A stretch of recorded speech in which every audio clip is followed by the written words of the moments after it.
dalam hidupku, bawa harapan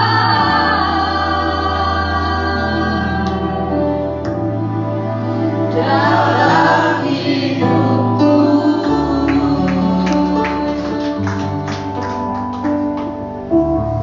Mari kita tundukkan kepala, kita berdoa sebelum kita mendengarkan firman Tuhan.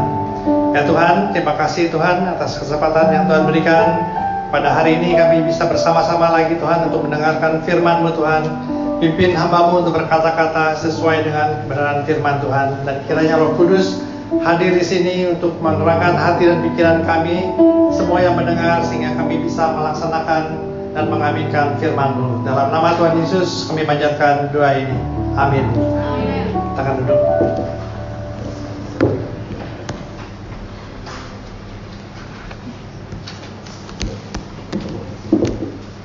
Ya, pagi ini kita flashback ke minggu lalu.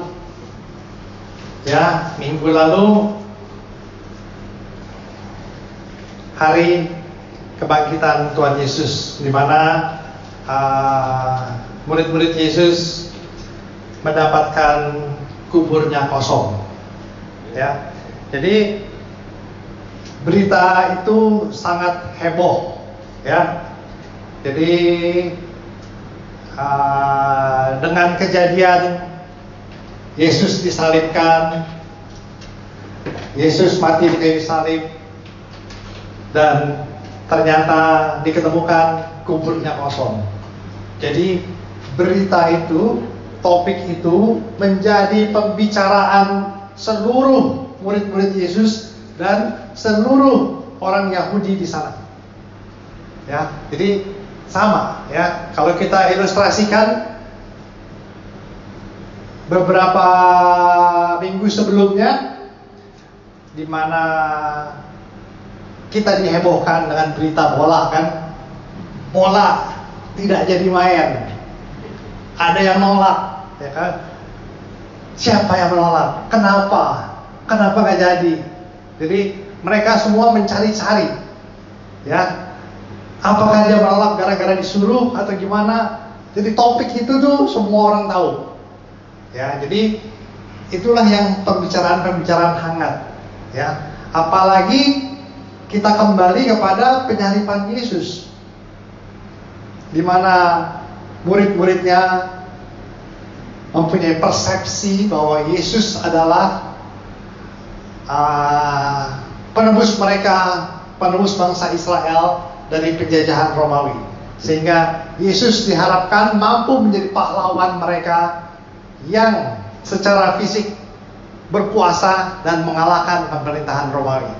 Jadi persepsi-persepsi itu seketika pupus, lenyap ketika Yesus disalibkan. Ya. Dan pada hari Minggu, jadi kita flashback nih hari Minggu ya. Pada hari Minggu itu Maria Magdalena dan Simon Petrus juga mau ke kuburan Yesus, ya. Dan dia diingatkan oleh para malaikat di sana. Mengapa engkau kemari mencari Ia yang hidup? Ia sudah tidak ada di sini.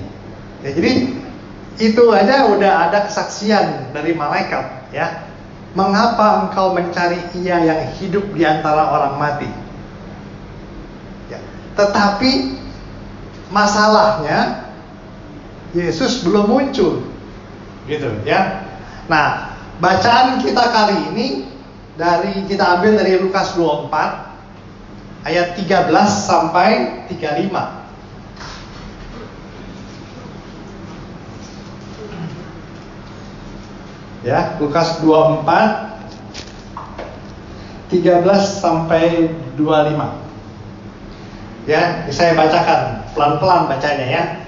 Pada hari itu juga 2 orang dari murid Yesus pergi ke sebuah kampung bernama Emmaus yang terletak kira-kira 7 mil jauhnya dari Yerusalem. Jadi 2 orang ini pulang ya, habis merayain Paskah di Yerusalem. Terus dia pulang pada hari Minggu itu. Nah, di perjalanan dia berdiskusi, bercakap-cakap dengan rekannya. Si Klopas ini dengan rekannya bercakap-cakap, nggak terima Yesus tuh mati. Ya, pahlawan mereka, raja mereka mati. Ya, di perjalanan dia berdiskusi. Kenapa dia bisa mati? Kenapa begini? Kenapa begitu? Kok iman kita jadinya gimana ini? Nanti gimana ini? Pengharapan kita gimana? Jadi saling berdebat dia di perjalanan. Pada hari Minggu, ya. Jadi mereka pulang ke kotanya dari Yerusalem habis merayakan Paskah, pulang dengan diskusi yang hangat membicarakan Yesus yang mati.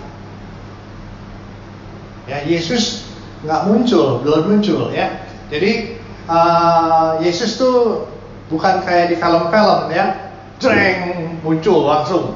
Hai murid-muridku, aku hidup. Dia nggak begitu caranya ya. Jadi kita lihat ini sangat bagus sekali cerita ini, bahwa Yesus menampakkan diri kepada kedua orang muridnya yang sedang frustrasi. Gimana hidup mereka, gimana iman mereka kepada Yesus yang mati, gitu ya. Jadi siang-siang tuh biasa dia pulang, kayak kita aja kemarin bola, banyak kita diskusi bola gitu ya di perjalanan apa di kereta atau di mana, kita ngomongin tuh kenapa Ganjar nolak, kenapa Gubernur Bali nolak, kenapa Pak Jokowi berkekeh mau adain. Kita bertanya-tanya, siapa sih sumbernya nih yang bikin gagal? Nah, kalau di sini dia bertanya-tanya, kenapa sih ini? Mencari jawaban. Ya, mencari jawaban.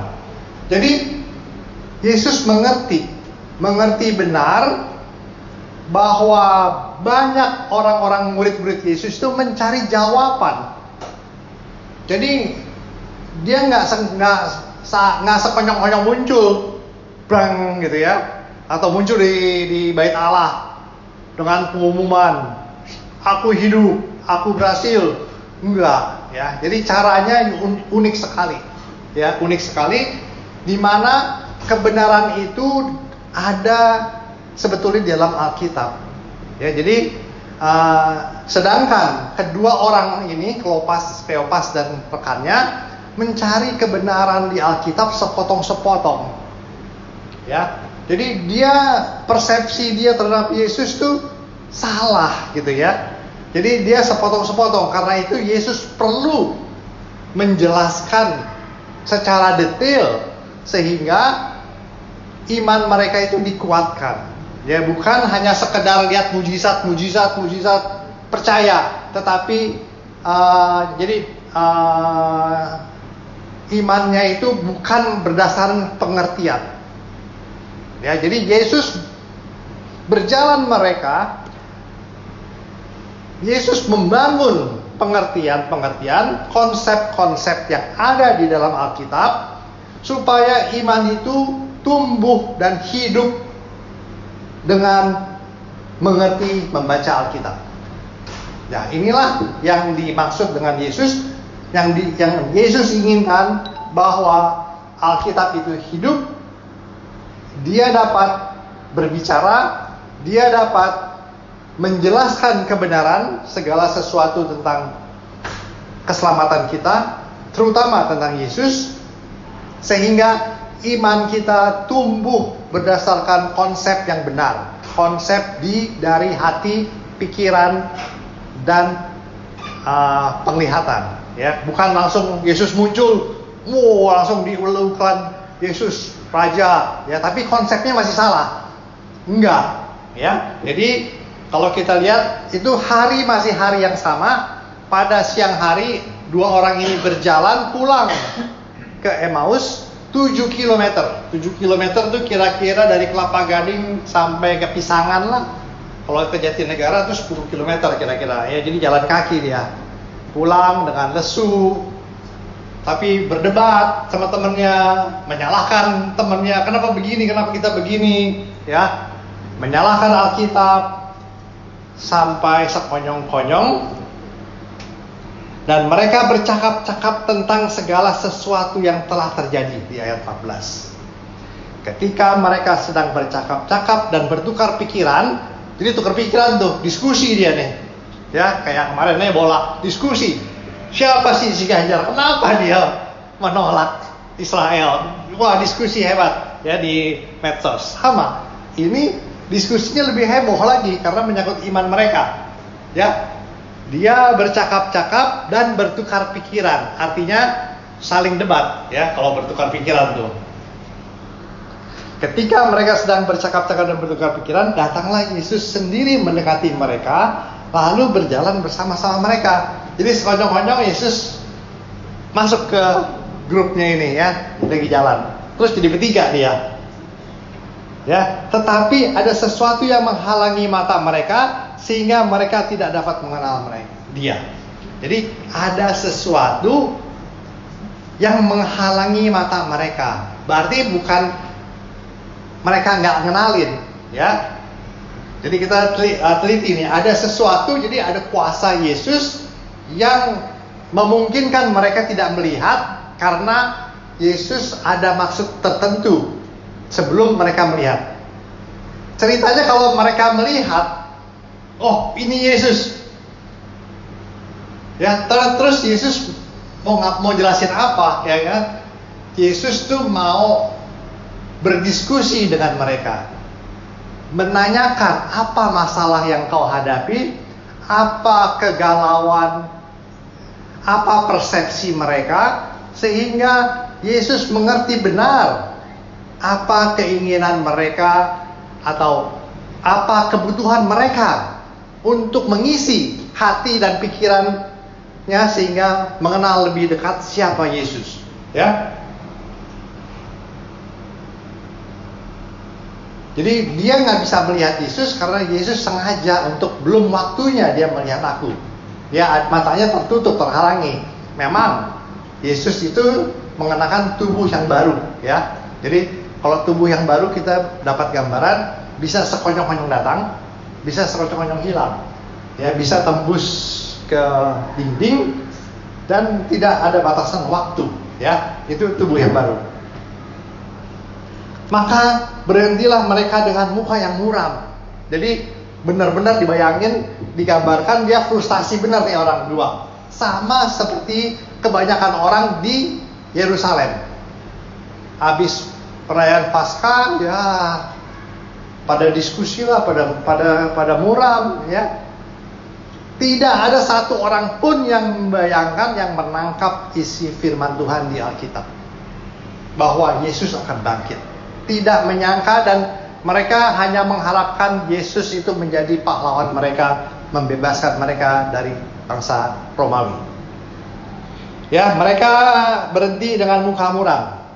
Seorang dari mereka namanya Klopas menjawabnya, adakah engkau satu-satunya orang asing di Yerusalem yang tidak tahu apa yang terjadi di situ pada hari-hari belakangan ini? Wah, jadi kalau kata-katanya, are you the only one, ya, yang nggak tahu yang kita semua di Yerusalem ngomongin peristiwa besar? Nah, ini kita teringat kembali, ya, waktu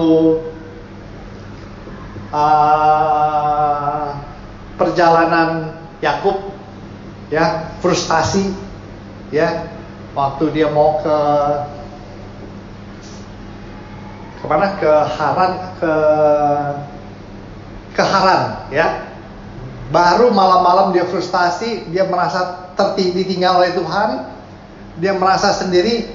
Tuhan hadir, ya, dalam mimpinya.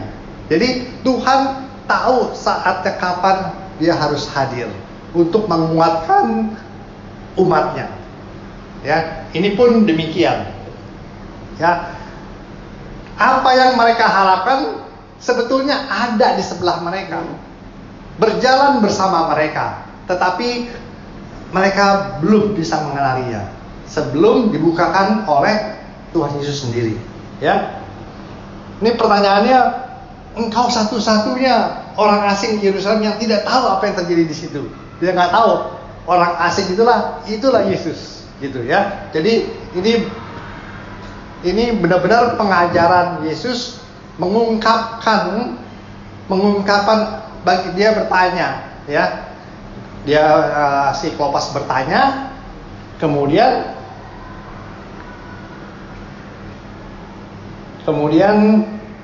katanya kepada mereka, apakah itu? Ya, Yesus mau dengar. Apa sih yang terjadi? Dia tanya, apakah itu? Jawab mereka. Apa yang terjadi dengan Yesus orang Nazaret? Ya, dia di benaknya tuh kelihatan nih di sini. Yesus orang Nazaret, ya. Yesus dia adalah seorang nabi. Oke, dia seorang nabi yang berkuasa dalam pekerjaannya dan perkataannya di hadapan Allah. Berarti di benak mereka dia nggak menganggap Yesus itu Allah, ya. Dia hanya dianggap sebagai nabi. Dia orang yang berkuasa dan dia berkenan di hadapan Allah. Ya, jadi ini konsep-konsep yang kalau kita dalam Alkitab kita ngerti sepotong-sepotong itu menyesatkan, ya. Orang saksi Yehova gitu juga, ya. Dia tidak menganggap Yesus itu Tuhan. Dia mengakui Yesus penebus dosa kita, dosa mereka, tetapi dia menyebut Yesus itu sebagai ciptaan Tuhan, Allah kecil, bukan Allah Tritunggal. Ya, jadi bahaya sekali kalau tidak mengerti konsep secara keseluruhan. Nah, di sini Yesus menjelaskan, memberikan eksposisi pengertian Alkitab, bahwa Alkitab adalah sumber kebenaran dan harus dimengerti secara lengkap. Nggak boleh sepotong-sepotong. Ya, dibilang Yesus nabi yang berkuasa dalam pekerjaan dan perkataan di hadapan Allah dan di depan seluruh bangsa kami. Tetapi iman-iman kepala dan pemimpin kami telah menyerahkan dia untuk dihukum mati dan mereka telah menyalibkannya. Jadi di benak mereka Yesus itu udah nothing, udah mati, disalibkan. Padahal, nah dia cerita lagi nih, padahal kami dulu mengharapkan bahwa dialah yang datang untuk membebaskan bangsa Israel. Jadi Yesus itu hanya diharapkan, ya, untuk datang membebaskan bangsa Israel dari Romawi secara duniawi. Jadi beda nih, ya. Dia nggak percaya Yesus itu sebagai Tuhan dan Juru Selamat, tapi dia hanya mengharapkan Yesus di duniawi itu di dunia berkuasa mengalahkan bangsa Romawi. Jadi dia belum percaya. Itulah kenapa Yesus mau bertanya kepada mereka, apa sih persepsi kamu tentang aku? Gitu. Ya, jadi jelas sekali di sini, ya. Padahal kami dulu mengharapkan dialah yang datang untuk membebaskan bangsa Israel, tetapi sementara itu telah lewat 3 hari sejak semuanya itu. Nah, di dalam keterangan selanjutnya dibilang, tetapi beberapa perempuan dari kalangan kami telah mengejutkan kami pagi-pagi buta, mereka telah pergi ke kubur dan di ayat 23 tidak menemukan mayatnya.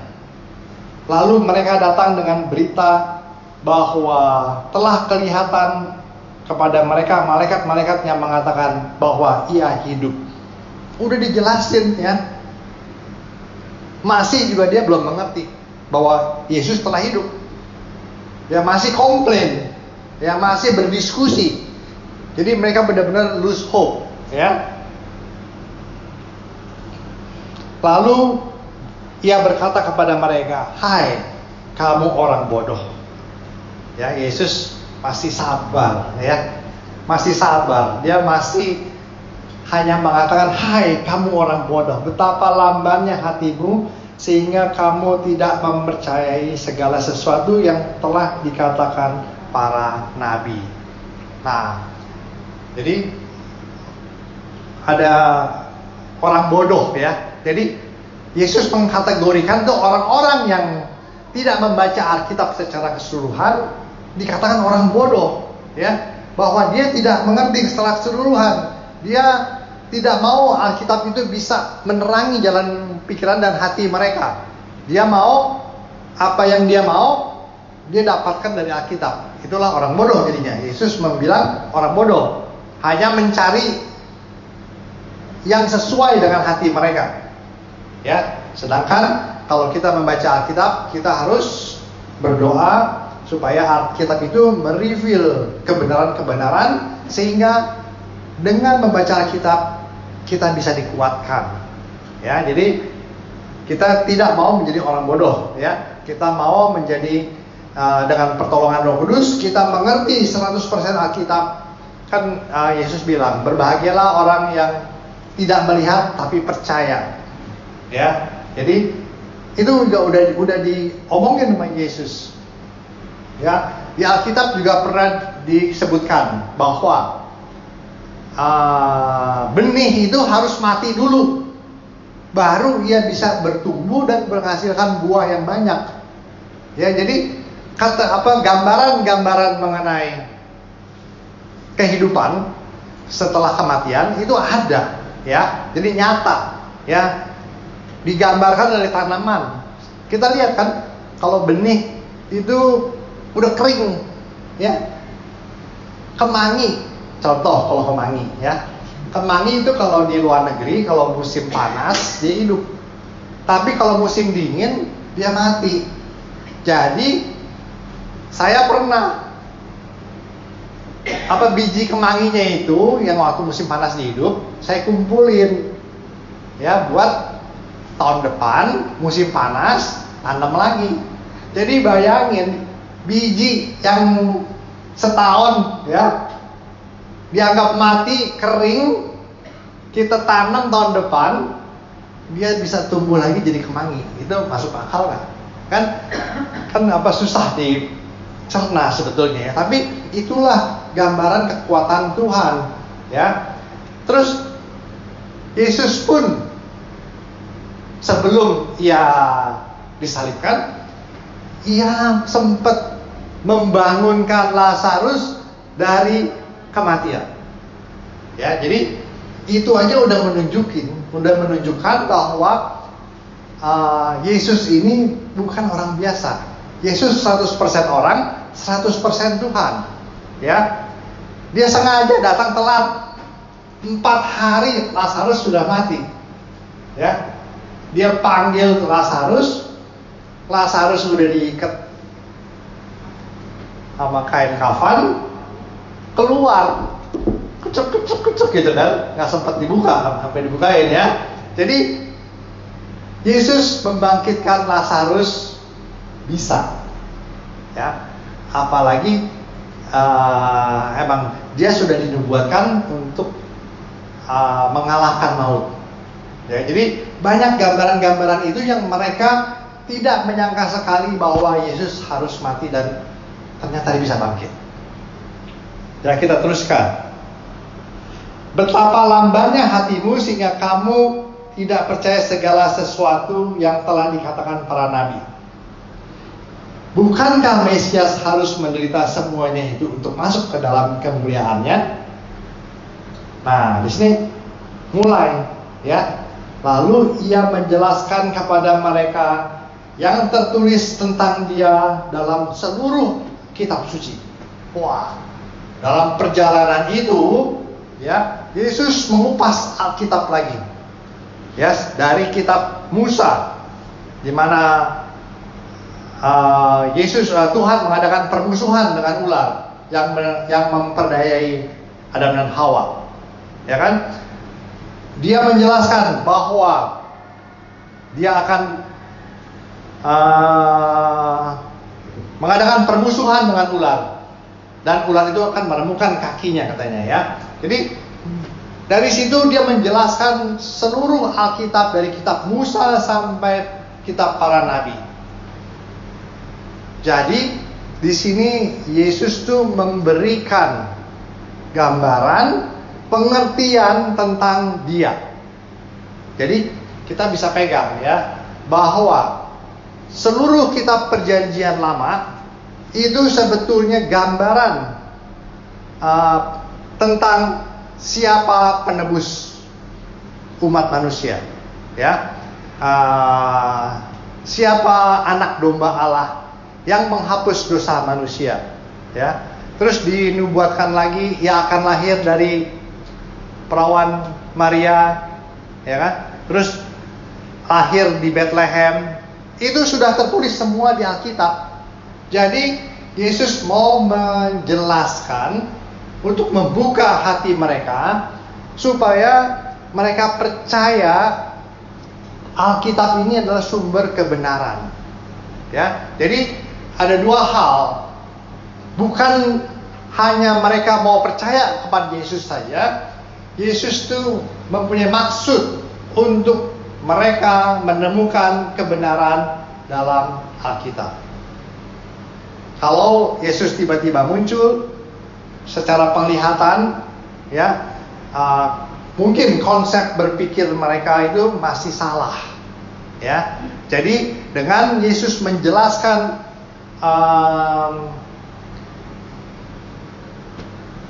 siapa dia dari kitab Musa sampai para nabi, itu adalah suatu suatu penjelasan, ya, pengertian dasar-dasar Alkitab, ya. Jadi road to Emmaus, perjalanan ke Emmaus ini benar-benar jadi sama suatu Bible study, ya. Tapi Bible study-nya nih Yesus dengan bertanya, ya. Bukan Yesus berkhotbah, beda, ya. Kalau khotbah tuh satu arah, khotbah, ya. Dalam perjalanan ke Emmaus ini dua arah. Yesus mau mendapatkan sumber kegalauan mereka atau kesalahan berpikir mereka itu apa. Yesus mau mendengar, ya. Kemudian Yesus juga mau menjelaskan bagaimana menjelaskan itu semua yang sesungguhnya ada dalam Alkitab. Nah, inilah yang Yesus jelaskan sepanjang perjalanan. Ya, kalau di jalan itu 7 km ya bisa 2-3 jam mungkin, ya, karena jalannya kan nggak rata, ya. Jadi jalannya ada naik turun bukit, ada mesti lewatin sungai mungkin. Kalau kita dari Kelapa Gading ke Jatinegara mungkin setengah jam, nggak sampai 1 jam juga sampai. Tapi ini beda. Jadi ini cukup lama, ya, cukup lama pembelajaran bersama Yesus. Jadi how blessed they are, ya, bisa mendapat pengertian langsung dari Yesus, ya. Jadi pelajaran namanya itu eksposisi, ya. Jadi expose, menggali kebenaran Alkitab dengan konsep-konsep yang ada dalam Alkitab. Inilah yang Yesus berikan pelajaran kepada Kleopas dan rekannya, ya. Jadi sangat-sangat penting bahwa kita yang hadir di sini, kita bersyukur saat ini bahwa kita bisa mendapatkan pengajaran ini dan kita bisa mengandalkan kitab suci ini sebagai suatu kebenaran, di mana Tuhan Yesus sendiri merefer bahwa you harus lihat, baca dengan teliti, baca dengan benar. Semua di Perjanjian Lama itu menunjuk tentang Dia yang akan membebaskan umatnya, ya, membebaskan dosa manusia dan menjadi korban yang terakhir dan untuk selama-lamanya. Jadi satu, one for all, ya, it's finished. Waktu Yesus mati di kayu salib, it's finished. Jadi pengorbanan Dia selesai. Dia telah menebus dosa-dosa kita, dosa-dosa masa lalu, dosa-dosa sekarang, dan dosa yang akan datang. It's finished. Jadi nggak ditambah embel-embel, ya. Percaya Yesus mesti begini, percaya Yesus mesti begitu, plus gitu. Enggak. Kalau saksi Yehova lagi mesti mendapatkan berapa? 144.000, ya? Apa 144.000 orang atau 100 orang, ya? Untuk menginjili, menggenapi katanya. Jadi Ya begitu dah, dia ketok-ketok pintu ya. Nah, kita bersyukur bahwa we are saved by grace, ya, bukan dengan perbuatan kita sehingga kita membanggakan diri bahwa wow, aku bisa karena aku seorang dermawan. Aku banyak sedekah, ya kan? Beda. Jadi kita melakukannya itu dengan konsep pengertian kita bersyukur bahwa Tuhan telah mendahulukan kasihnya kepada kita. Ya, sama seperti di sini nih. Ya, dilihat di sini. Kita lanjutin lagi.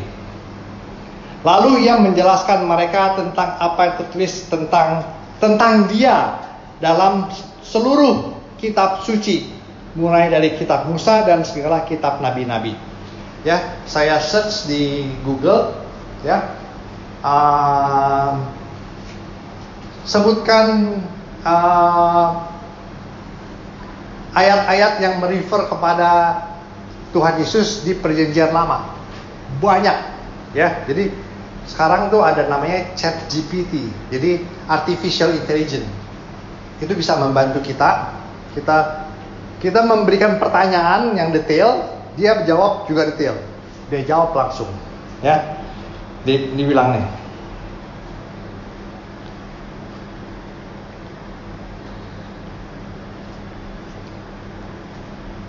Di tadi yang saya sudah bilang, Kejadian 3:15, ya. Allah berjanji bahwa keturunan perempuan akan menghancurkan kepala ular yang mewakili setan. Terus di kitab Kejadian 12 ayat 3, Allah memberikan perjanjian kepada Abraham bahwa dalam keturunannya akan diberkati seluruh bangsa di bumi. Nabi Yesaya menubuatkan bahwa Mesias akan lahir dari seorang perawan dan akan diberi nama Immanuel, yang artinya Allah menyertai kita. Yesaya juga menubuatkan bahwa Mesias akan menderita dan mati sebagai korban penghapus dosa manusia. Jadi banyak sudah disebutkan di Alkitab Perjanjian Lama bahwa Mesias akan datang.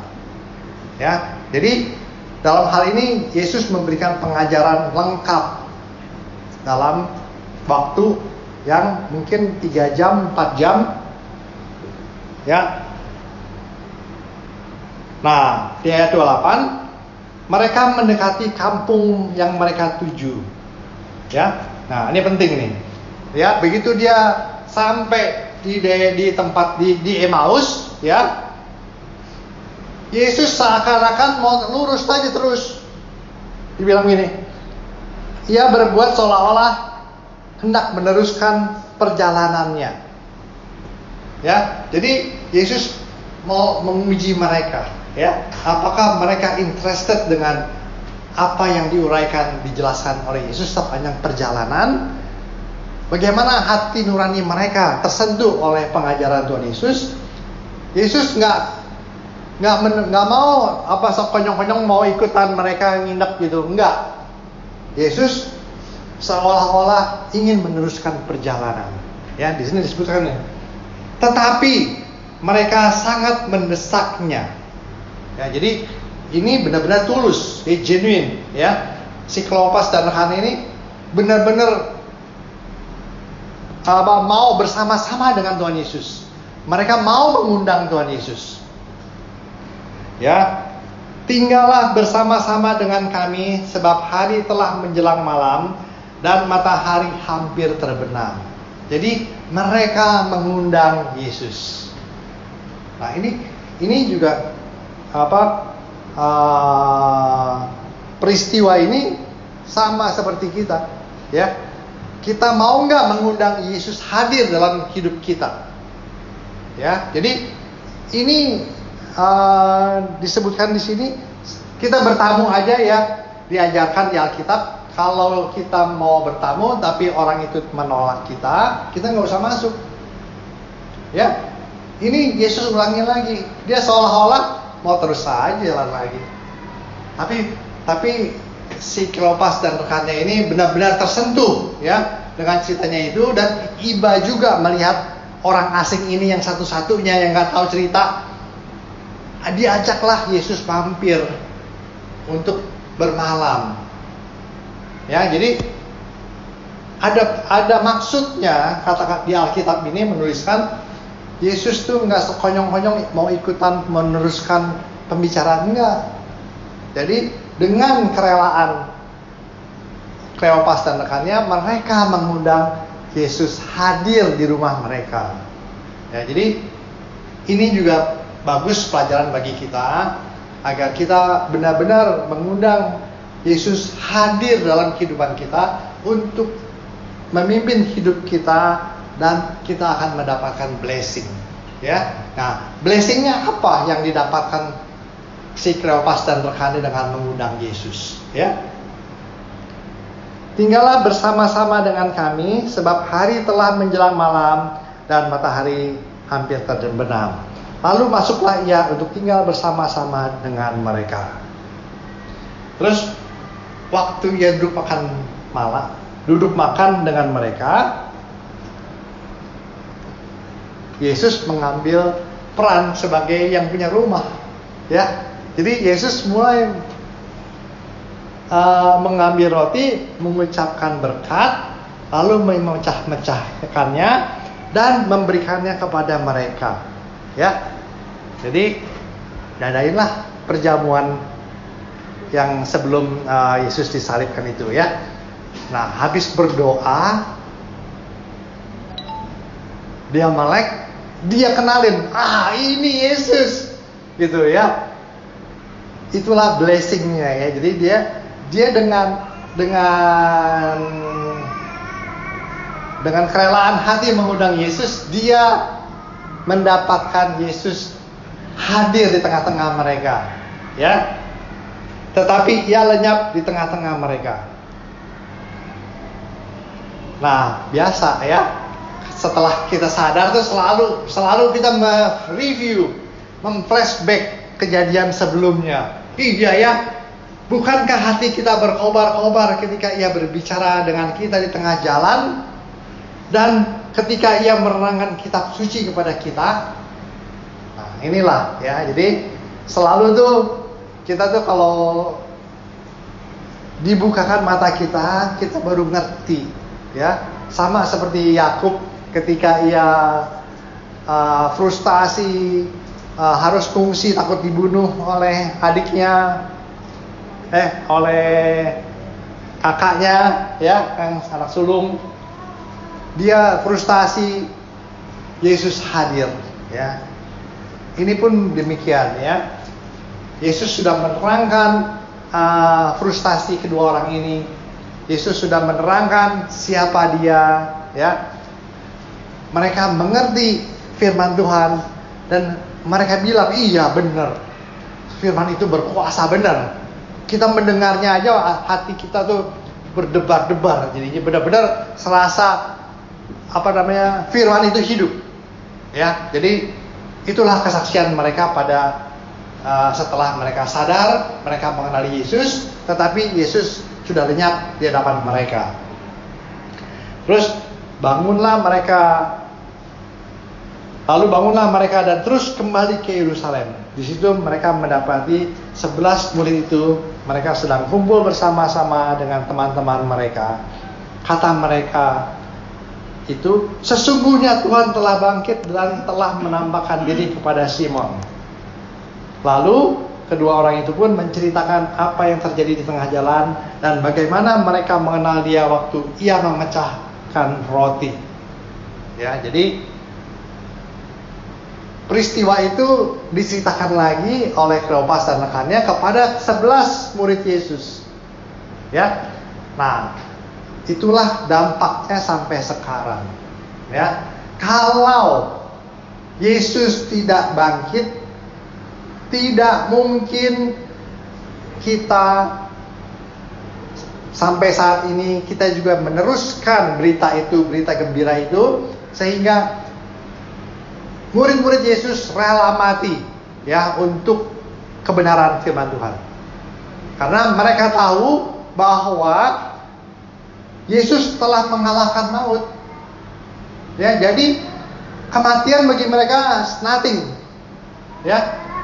Orang benih aja setahun didiamin bisa tumbuh, bisa berbuah lebat, ya kayak biji kemangi setahun. Mungkin 10 tahun juga bisa. Ya, kita tanam lagi deh hidup. Kalau setahun bisa, 10 tahun pasti bisa nggak? Bisa, pasti ya.